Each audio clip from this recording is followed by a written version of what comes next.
절대 나를 위해 헌신한 사람의 눈에 피눈물 나게 하지 마십시오.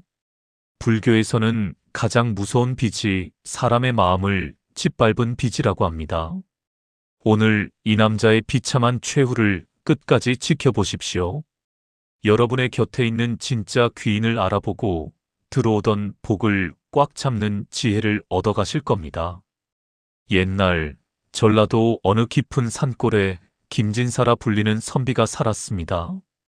말이 좋아 선비지 물려받은 재산 하나 없이 쓰러져가는 초가삼간에 글 읽는 소리만 요란할 뿐 쌀독은 거미줄이 친 지 오래였습니다. 하지만 이 집에 볕이 든다면 그것은 오로지 아내 연화 덕분이었습니다.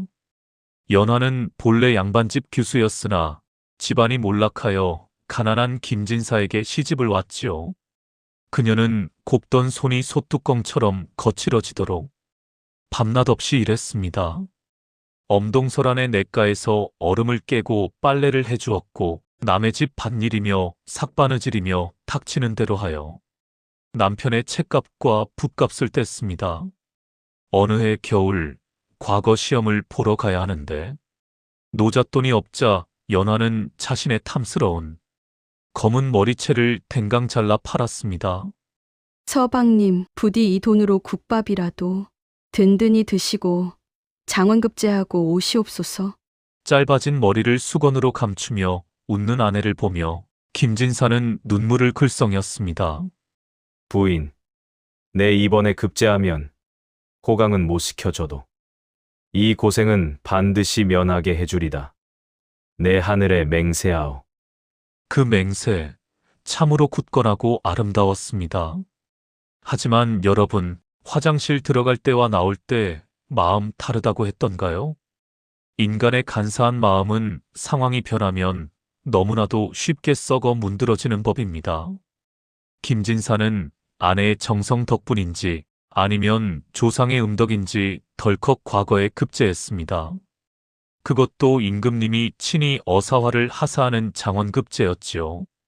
하루아침에 신분이 수직 상승하여 한양의 벼슬아치가 되었습니다. 금이환향. 비단 옷을 입고 고향으로 돌아오는 길 마을 입구부터 꽹과리가 울리고 난리가 났습니다. 아내 연화는 버선발로 뛰어와 남편의 옷자락을 잡고 울었습니다.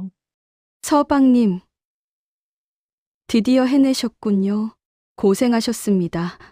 그런데 말 위에서 내려다보는 김진사의 눈빛이 예전과 달랐습니다. 떼국물 흐르는 옷, 거칠어진 피부, 뭉툭해진 손가락. 한양의 화려한 기생들과 고관대작의 부인들만 보다가 시골 구석의 초라한 아내를 보니 갑자기 역겨움이 치밀어 올랐던 것입니다. 내가 이제 정삼품 당상관인데 저런 촌스러운 여자가 내 안주인이라니? 격이 맞지 않아. 김진사의 마음속에 교만이라는 독버섯이 자라기 시작했습니다. 한양으로 올라가 살림을 차렸지만 김진사는 아내를 본체 만체했습니다. 그리고 권세가인 이판서 댁에 젊고 아름다운 딸과 눈이 맞았습니다.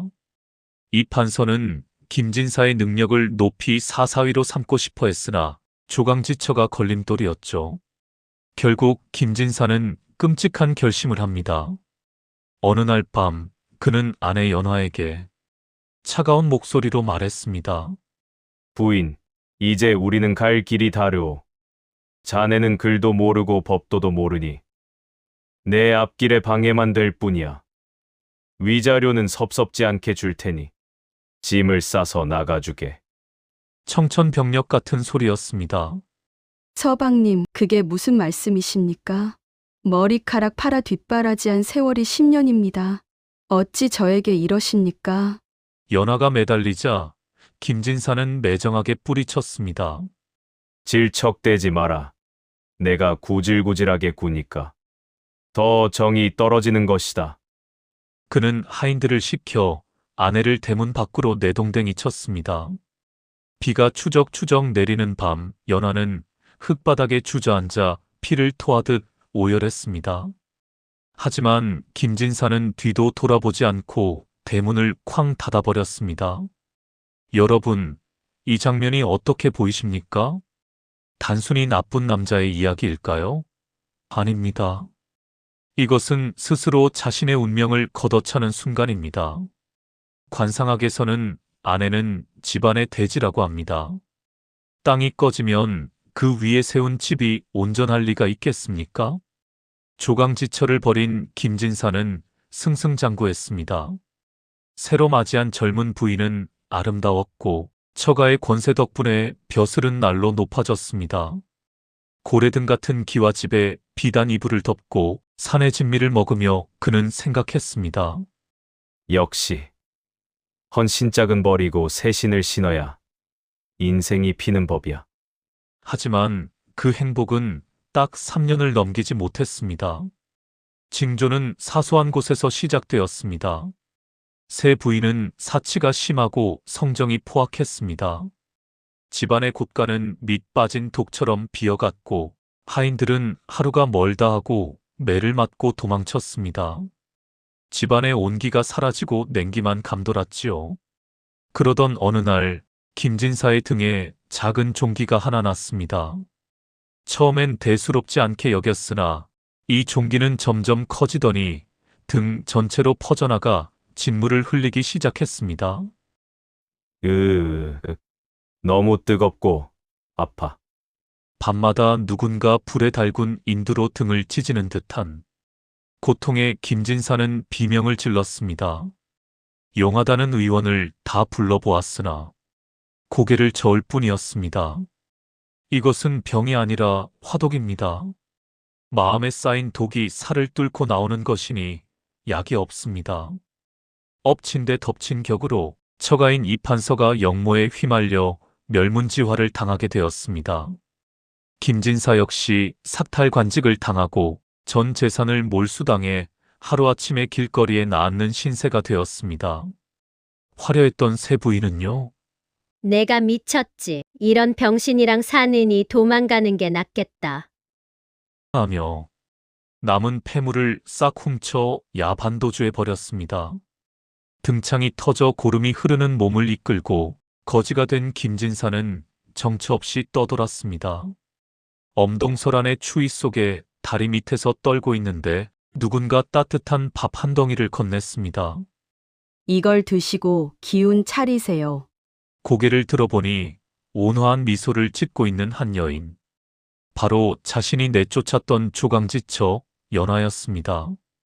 그녀는 김진사가 버린 후 절에 들어가 공양주 보살로 살며 지극정성으로 기도를 올리고 덕을 쌓아 인근 마을 사람들에게 생불 살아있는 부처이라 칭송받으며 평온하게 살고 있었던 것입니다. 김진사의 눈에서 뜨거운 눈물이 왈칵 쏟아졌습니다. 비단 옷을 입고 있을 때는 몰랐던 아내의 후광이 누더기를 입은 지금에야 보였기 때문입니다. 그때 지나가던 한 노스님이 혀를 차며 김진사에게 말했습니다.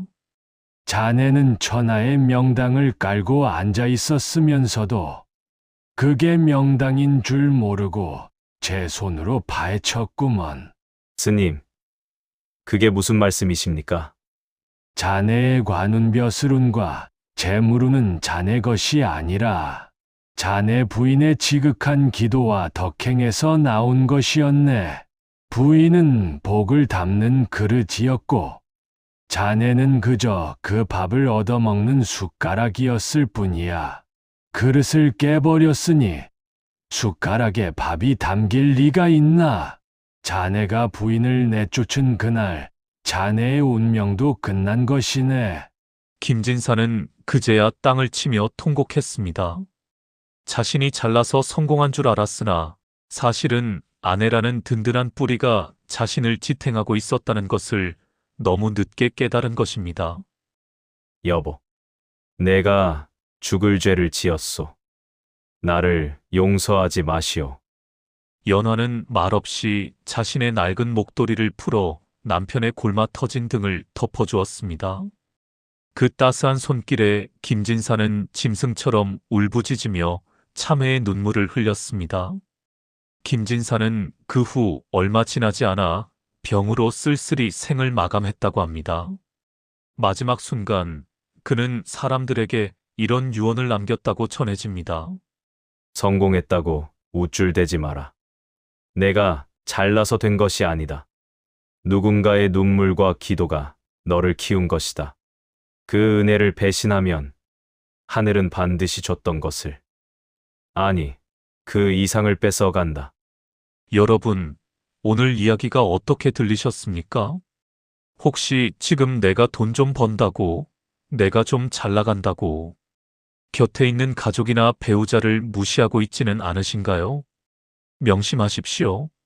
지금 여러분 곁에서 묵묵히 자리를 지켜주는 그 사람이 바로 여러분 인생 최고의 복덩어리이자 부적입니다. 그 사람의 마음에 못을 박으면 그 못은 언젠가 반드시 빠져나와 내 가슴을 찌르게 되어 있습니다. 그것이 우주의 법칙이자 피할 수 없는 인과응보입니다. 오늘 저녁 집에 계신 아내분께 혹은 남편분께 따뜻한 밥 한 끼, 따뜻한 말 한마디 건네보시는 건 어떨까요? 그것이 바로 구슬하는 것보다 더 강력하게 여러분의 대운을 지키는 비법입니다.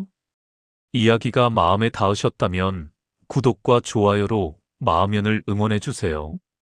여러분의 가정에 늘 평안과 행복이 깃들기를 기원합니다. 지금까지 마음연이었습니다. 감사합니다.